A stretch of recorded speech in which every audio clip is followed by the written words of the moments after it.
우리 옆에 오신 성도들과 눈인사하겠습니다. 잘 오셨습니다. 네, 성경 충만하시고 승리하십시오. 네. 구약 성경에 나오는 인물 중에서 이사야라고 하는 사람이 있습니다. 이 사람을 좀 소개하려고 그러는데 이사야의 신분은 왕족으로 되어 있습니다. 그래서 성경에 나오는 인물 중에 가장 신분이 높죠. 일반적으로 로얄 패밀리 정도 될 수 있는 사람입니다.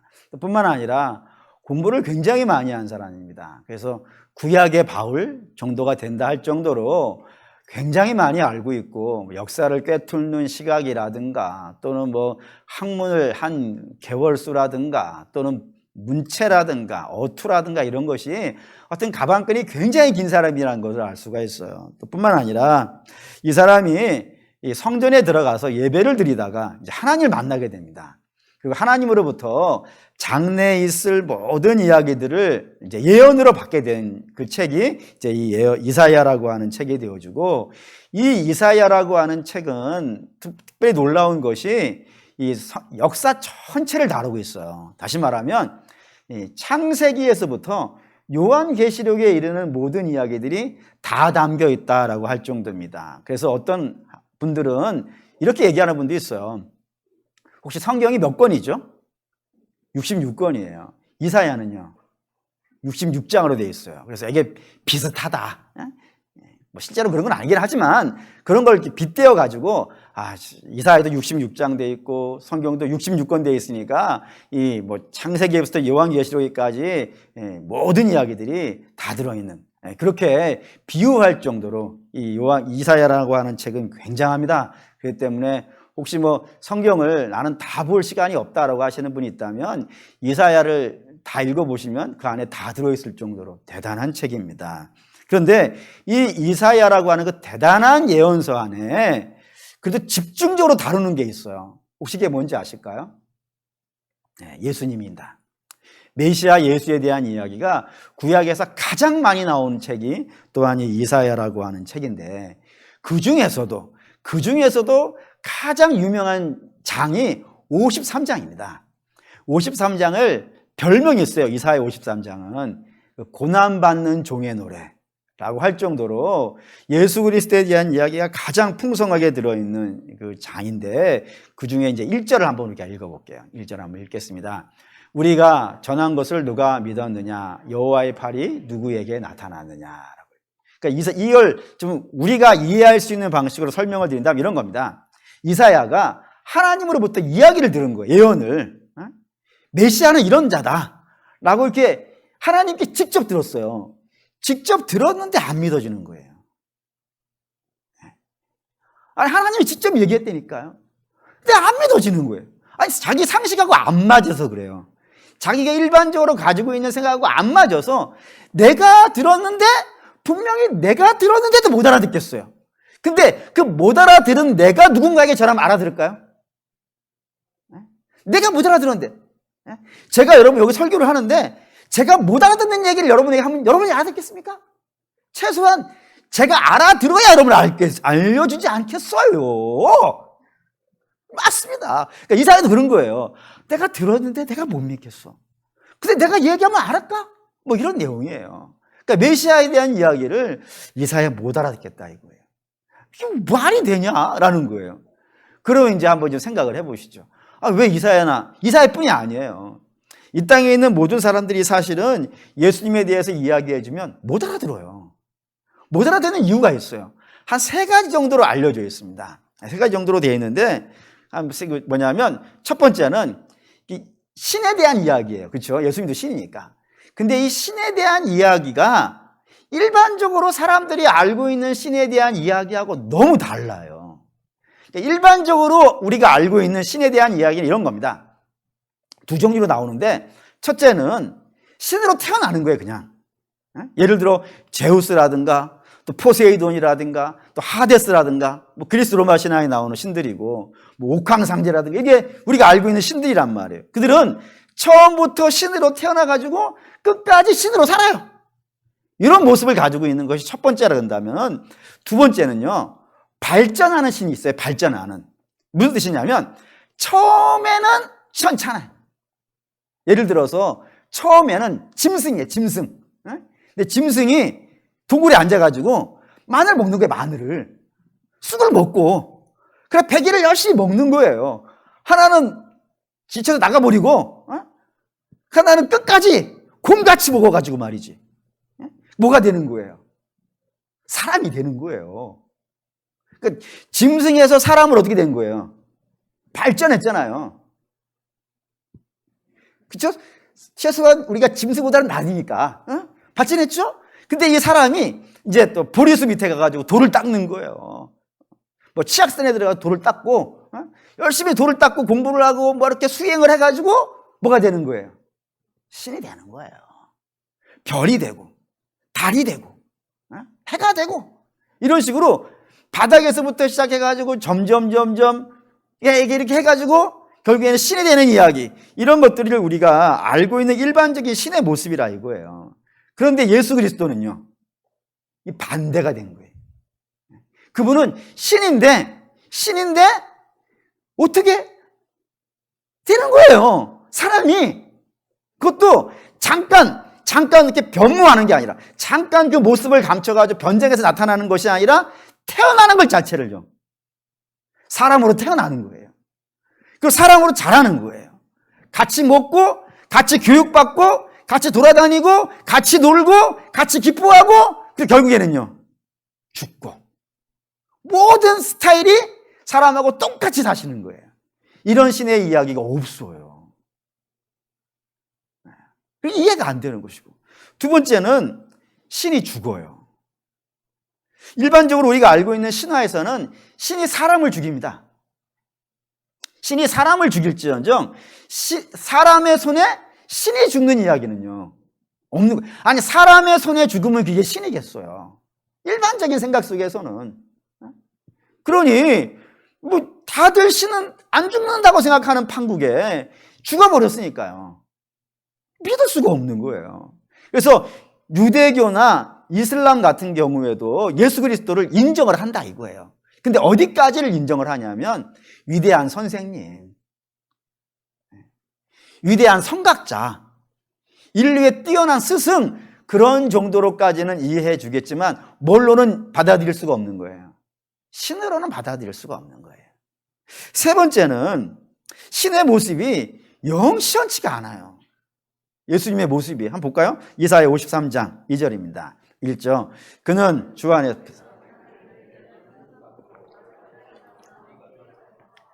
그 모양도 없고 풍채도 없은즉 우리가 보기에 흠모할 만한 아름다운 곳이 없도다. 예수님 볼품이 없다는 거예요. 이렇게 얘기하면 간혹 어떤 분들이 찾아와서 물어요.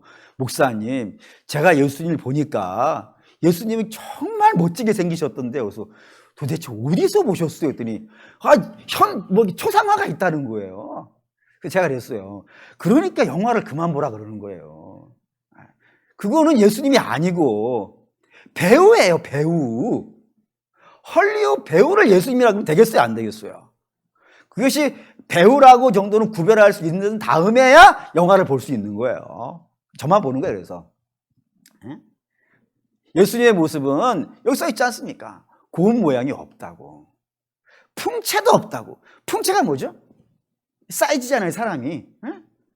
그 고운 모양은 그 박산 목사 같이 생기는 거고, 풍채도 박사부채처럼 이렇게 한 것이고, 뭐 아멘이 안 돼요? 그런 거예요. 멋있게 생겨야 된다 이거예요. 우리가 알고 있대. 그리고 우리는 다 이렇게 멋있게 생긴 걸 좋아합니다. 안 그렇습니까? 이왕이면 다홍심한 거예요. 이쁜 떡이 맛있는 거예요. 못 알아듣지. 아니, 모두가 다 이쁜 거 좋아한단 말이에요. 그러면 예수님도 이렇게 좀 멋있으면 얼마나 좋겠어요. 근데 예수님은 딱 봤을 때요, 볼품이 없다 이거예요. 옆에 오면 이러고 싶단 말이에요. 그런 모습이라 이거예요. 그러니 뭐 사람들이 뭐 좋아할 수가 없는 거예요. 뭐 좋아할 만한 건덕지가 없는 거예요. 이뻐할 만한 건덕지가 없고, 뭐 진짜 따라다닐 만한 뭐 좋은 게 하나도 없어요. 그런 모습을 가지고 있기 때문에 사람들이 예수님을 신이라고 믿으려고 하지 않고 오히려 뭐 한다고요? 조롱하고 멸시하고 천대하고 모욕을 주고 결국에는요 죽이기까지 하더라 이겁니다. 그래서 안 믿는다 이거예요. 그래서 예수님이 이 시선을 좀 교정해 주기를 원하셔가지고 사건을 하나 일으키셨는데 그 사건이 저와 여러분이 오늘 함께 읽은 변화산 사건이라 이겁니다. 이 변화산 사건이 중요한 이유는 예수님의 모습 두 가지가 여기에 다 나와요. 하나는 예수님의 실제의 모습 하나가 나오고 또 하나는 우리 눈에 비춰진 예수님의 모습이 등장을 해요. 그거를 한번 우리가 좀 먼저 좀 비교를 해보겠습니다. 먼저는 마태복음 17장 2절입니다. 읽을게요. 그들 앞에서 변형되사 그 얼굴이 해같이 빛나며 옷이 빛과 같이 희어졌더라. 이 말 굉장히 중요한데 여기에 변형되사라고 하는 말에 이제 줄을 그으셔야 돼요. 이게 변신한다는 것과는 좀 다른 겁니다. 변신한다는 것과 변형된다는 걸 좀 구별시켜 드릴 텐데 이렇게 설명을 드릴게요. 여러분들이 아침에 어젯밤에 주무시고 아침에 일어나셨어요. 아침에 일어난 그 상태로 밖에 나갈 수 있겠어요? 없겠어요? 안 되죠? 그 상태에 나가 못 알아보잖아요, 우리가. 그래서 뭐 해야 되냐면 일단 씻고, 그리고 이제 거울 앞에 앉아가지고 변신을 해야 되지 않습니까? 그림을 그려야 돼. 하얀 거 바르고, 노란 거 바르고, 빨간 거 바르고, 까만 거 바르고, 하지 않습니까? 그리고 나가야 비로소, 저 사람이 누구구나 알잖아요. 이걸 변신이라 이거예요. 왜죠? 존재는 똑같다 이거예요. 나라고 하는 존재는 똑같아요. 단지 겉에 한꺼풀만 바꿔놓은 상태를 변신이라 그런다 이거예요. 반면에 변형은 뭘까요? 존재가 바뀌는 거예요. 물이 포도주가 되고 돌이 떡이 되는 존재 자체가 바뀌는 단어를 변형된다 그런다 이겁니다. 다시 말하면 예수님을 지금까지는 제자들이 어떻게 봤냐면은 연약한 인간의 모습으로 봤다 이거예요. 지금까지는. 지금 눈앞에 본 예수님은 고운 모양도 없고 풍채도 없고 우리가 흠모할 만한 아무것도 없는 연약한 인간의 모습으로 있다 이거예요. 근데 그 모습이 어떻게 됐다고요? 완전히 다른 모습. 그게 뭐겠어요? 신의 모습으로 바뀌었다 이거예요. 그리고 그걸 가장 잘 표현해 준 표현이 바로 이제 얼굴이 해같이 빛나고 의복이 하얗다라는 겁니다. 이걸 읽으면 어떤 분들은 이거 어디서 본 것 같은데 라고 하는 그런 생각이 드시면 성경을 좀 많이 읽으신 분이에요. 혹시 기억나시는 데가 있습니까? 그러니까 이제 목사가 필요한 거예요. 어디 나오냐면 모세에게 나와요. 모세가 시내산에 올라가서 율법을 받아요. 율법을 받고 내려오니까 그 얼굴이요 해같이 빛나요. 그 백성들이 다 겁을 먹어가지고 뭐 어떻게 할지를 모르는 거예요. 그러니까 모세가 어떻게 하죠? 수건으로 덮어요. 그랬더니 그 빛이 어떻게 돼요? 사라져요.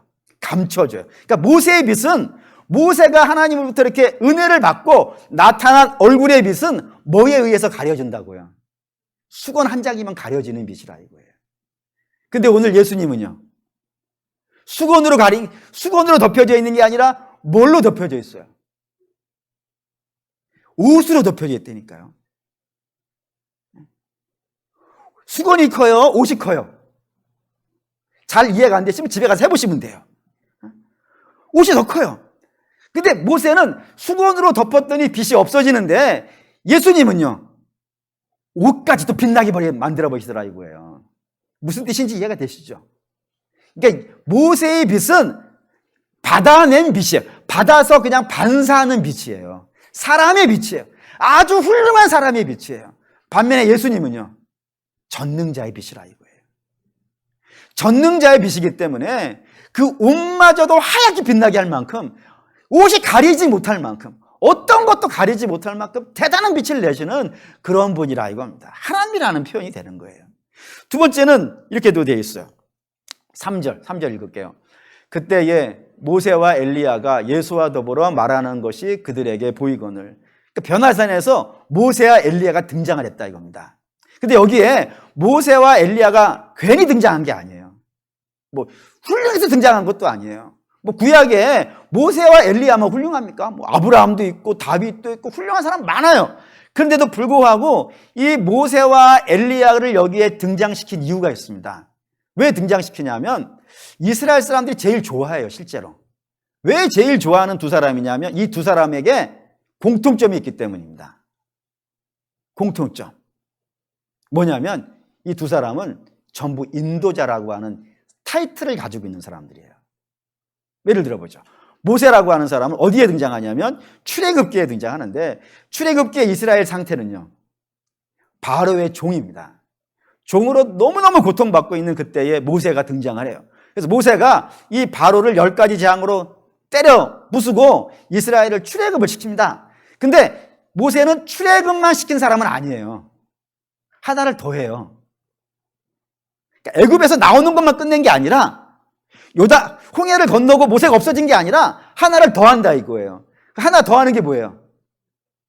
광야를 지나서 요단강 앞까지, 가나안 앞 입구까지 어떻게 왔다고요? 인도에 왔다 이거예요. 애굽에서부터 시작해가지고 홍해를 건너서 광야 40년을 지나서 가나안 앞에 도착시킨 인도자라고 하는 이미지를 가지고 있어요. 그래서 영도자라 그래요. 아주 대단한 지도자. 근데 엘리야도 마찬가지라 이겁니다. 엘리야는 어디에 등장하냐면 말라기에 볼까요? 말라기 4장 5절부터, 이게 마지막 절이에요. 5절 6절이 한번 읽어볼게요. 보라, 여호와의 크고 두려운 날이 이르기 전에 내가 선지자 엘리야를 너희에게 보내리니 그가 아버지의 마음을 자녀에게 돌이키게 하고 자녀들의 마음을 그들의 아버지에게로 돌이키게 하리라. 돌이키지 아니하면 두렵건대 내가 와서 저주로 그 땅을 칠까 하노라 하시니라. 마지막 절이거든요. 여기에 이제 엘리야의 사명이 등장했어요. 그 사명이 뭐라고 되어 있냐면 자녀들의 마음을요, 아버지에게로 인도해 오는 자라 이거예요. 그 사명이 있다 이거예요. 그 엘리야가 그런 일이에요.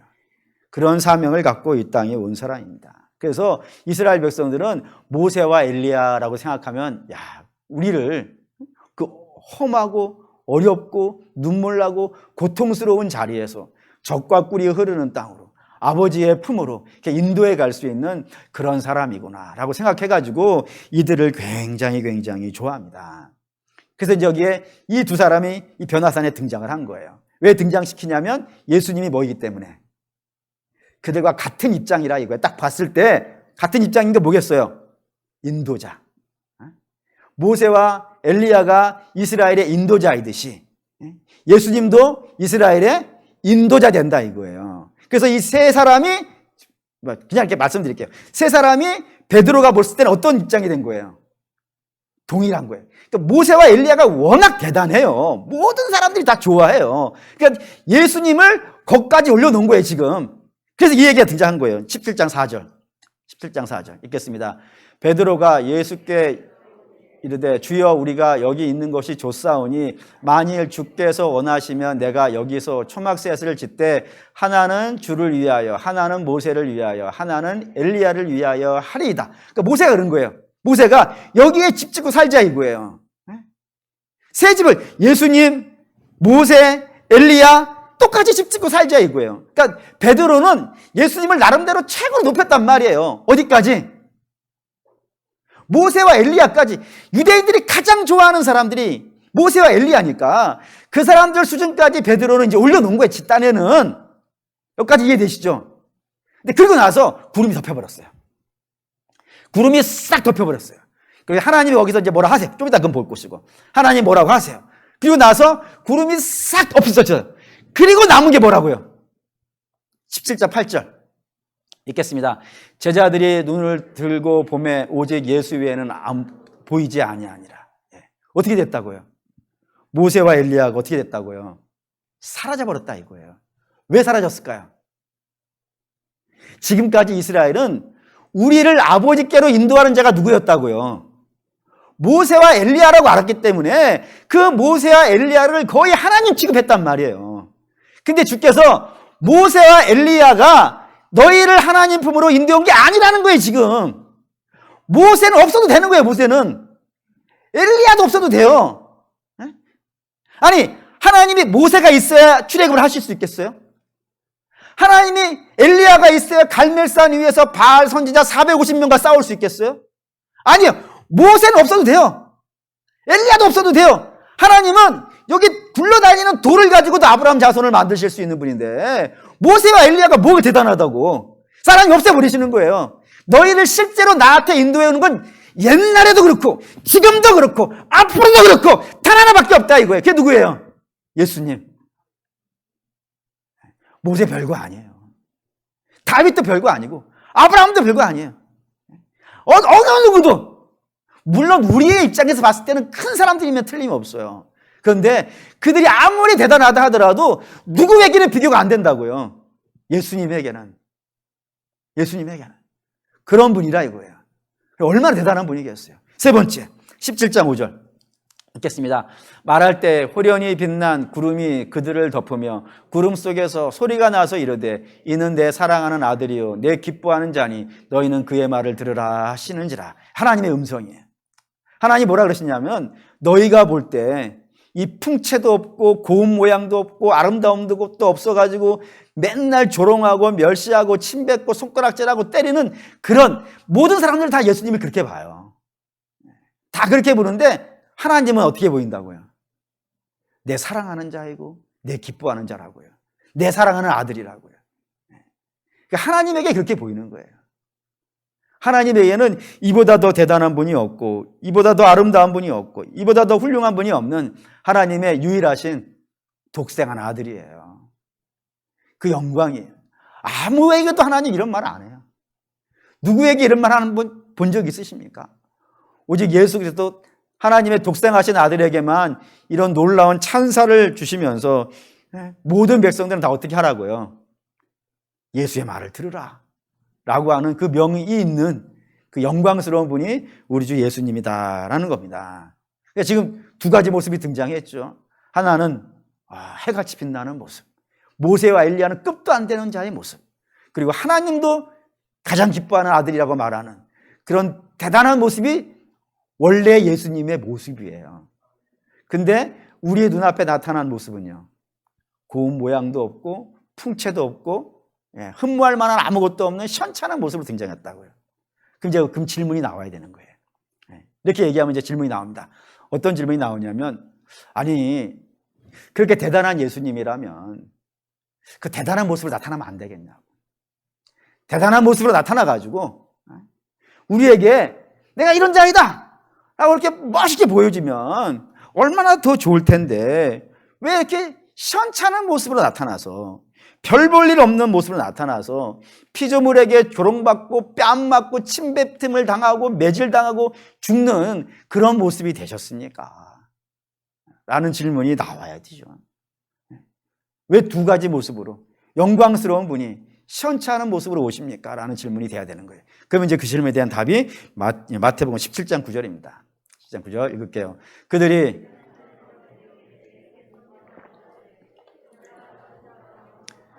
전에는 본 것을 아무에게도 이르지 말라 하시니, 주께서 변화산에서 내려오시면서 제자들에게 이렇게 말씀하시는 거예요. 야, 너희들 이거 얘기하지 마. 다른 사람한테 내가 이런 모습이란 거 얘기하지 마. 근데 영원히 얘기하지 말가 아니라 언제까지만 얘기하지 말고 언제부터는 얘기하라는 거예요. 거기가 언제까지인 거예요. 십자가가 세워지고 부활이 있은 다음에, 그 전까지는 얘기하지 마. 그 전까지는 얘기하지 말고 부활과 십자가가 있은 다음에는 너희들이 이걸 얘기해야 돼 라고 얘기하신 거예요. 그제 우리는 지금 생각해 봐야겠죠. 왜 십자가와 부활이 있기 전까지는 이거 비밀로 하고 십자가와 부활이 세워진 다음부터는 이걸 이야기하라 하실까요? 그 이유는 뭘까요? 그게 이제 중요한 이야기가 됩니다. 여기가 이제 제가 드리려고 하는 이제 내용의 핵심이 될 겁니다. 되게 많은 성도들이 가장 잘 이해하지 못하는 것 중에 가장 대표적인 게 뭐냐면 죄입니다. 죄를 잘 이해를 못합니다. 죄의 심각성이, 이 죄가 얼마나 사람을 심각하게 만드는지를 잘 이해를 못해요. 그래서 겨우 하는 말이 뭐냐면 나 남의 거 안 훔쳤어요. 나 남의 거짓말 안 했어요.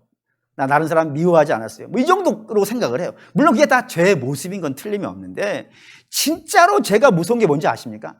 죄의 가장 심각한 것, 죄가 우리에게 있을 때, 죄가 우리 안에 있었을 때 가장 심각한 것, 가장 심각한 상태 뭘까요? 하나님을 모릅니다. 하나님을 알 수도 없고 하나님을 믿으려고도 하지도 않고 그렇습니다. 그게 죄의 가장 무서운 거예요. 하나님 앞에 나가려는 걸 다 막아요.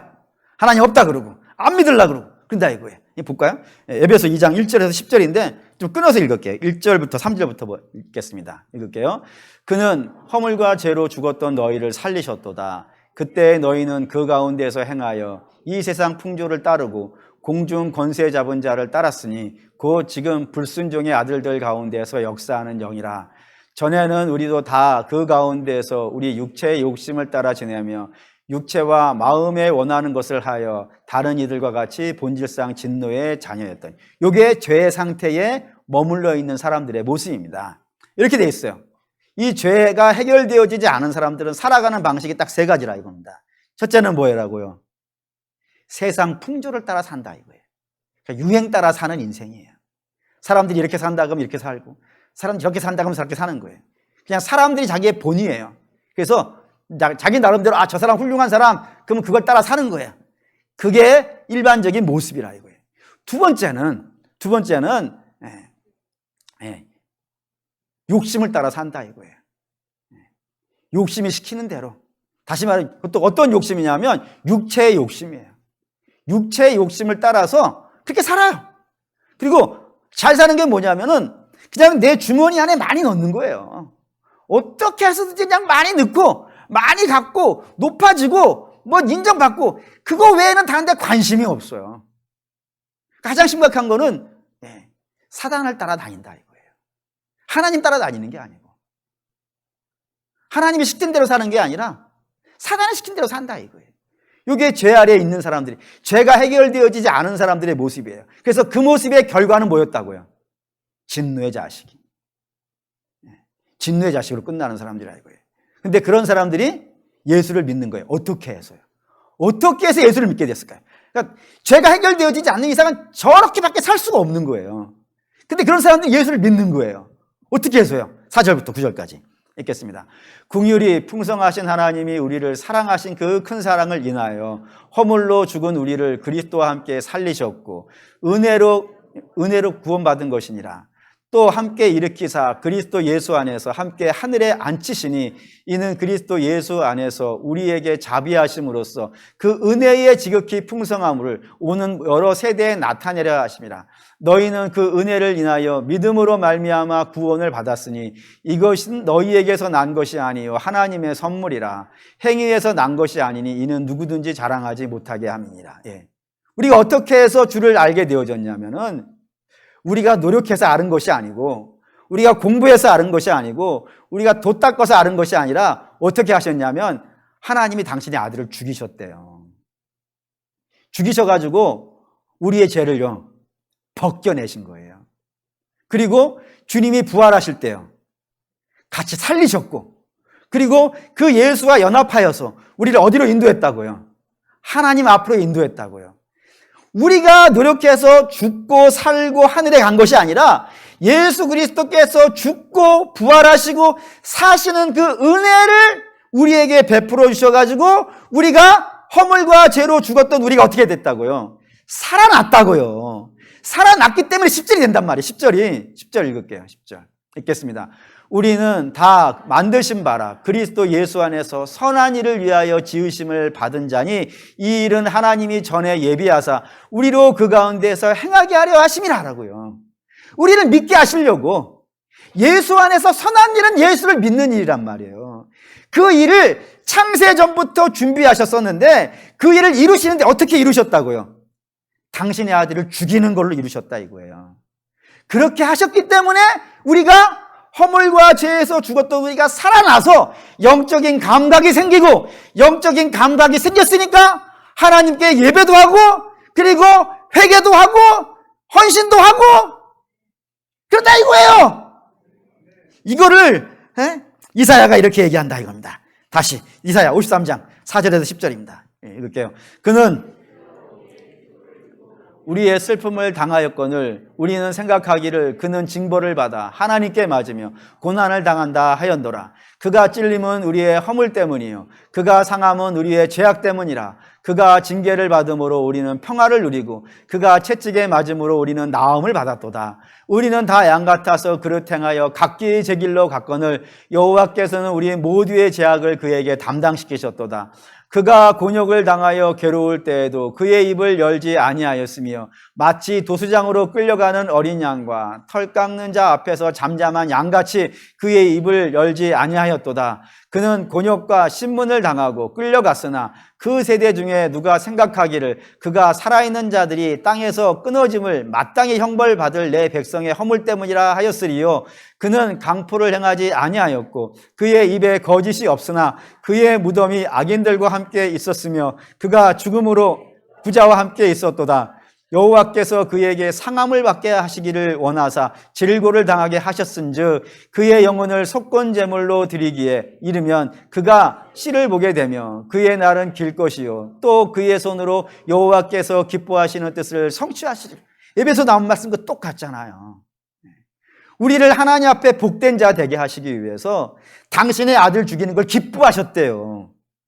그래서 우리의 모든 허물을 벗겨내셨고 그리고 여호와 앞에서 그 기뻐하신 뜻, 당신을 믿고 당신 앞에 나오고 하나님이 주시는 복을 누리며 사는 그런 백성으로 만드시려고 어떻게 하셨다고요? 우리의 모든 죄악을 그 아들에게 맡기셨다 이거예요.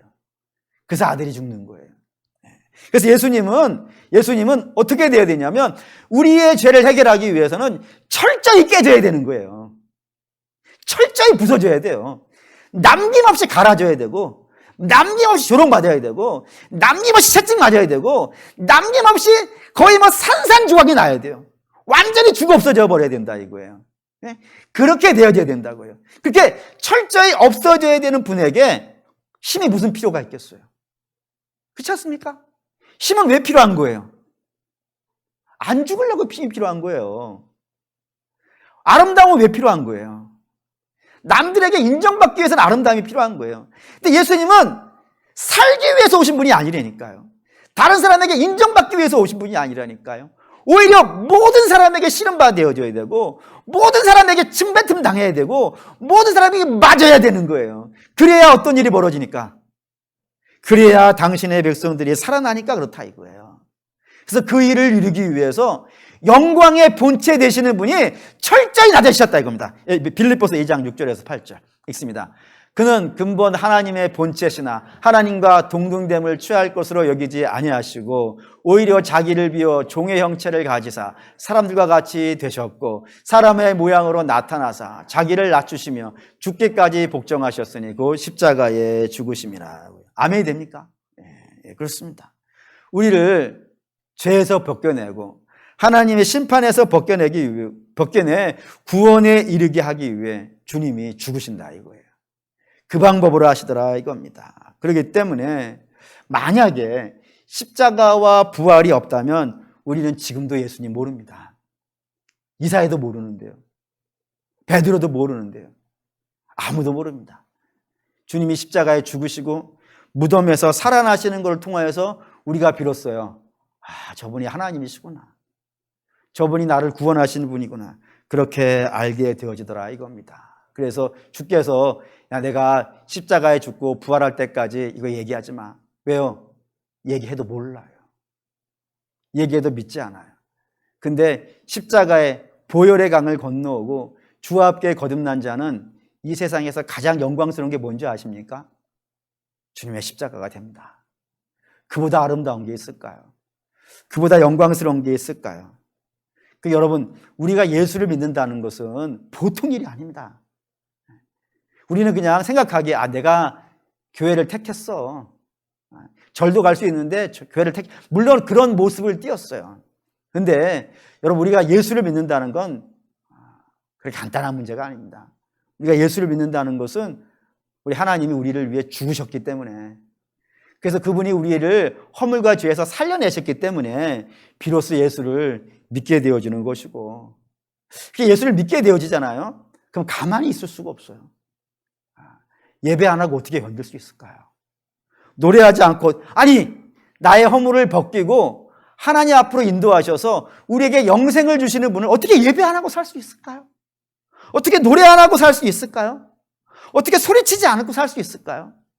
거기에서 순종이 나오고 거기에서 헌신이 나오고 때로 거기에서 순교도 나오는 거예요. 그 감격과 기쁨이.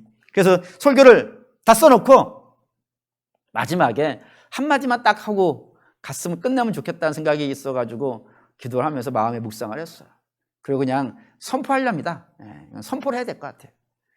바라고 원하는데 우리 사랑하는 모든 성도들이 다 보혈의 강을 건넜으면 좋겠습니다. 보혈의 강을 알았으면 좋겠습니다. 우리 주님의 십자가와 우리 주님의 부활이 얼마나 위대하고 얼마나 놀라운 역사를 일으켰는지 좀 알면 참 좋겠습니다. 그걸 잘 모르니까 우리가 늘 원하는 게 물 좀 채워주세요. 그런 것 같아요. 물 채우는 거 물론 중요하죠. 뭐 갖는 거 중요합니다. 당연히 중요합니다. 근데 그거하고 비교되지 않는 게 우리가 죄에서부터 벗어나 하나님 앞으로 인도함 받아 구원받고 영생하는 것입니다. 그걸 위해 주님이 오셨어요. 그거를 위해 그 영광된 분이 종의 형체를 가지셨고 매질당하고 조롱받고 천대받았다 이거예요. 그 놀라운 역사를 우리 성도들이 다 알면 너무너무 좋겠습니다. 그런 역사가 있기를 주의 이름으로 축원합니다.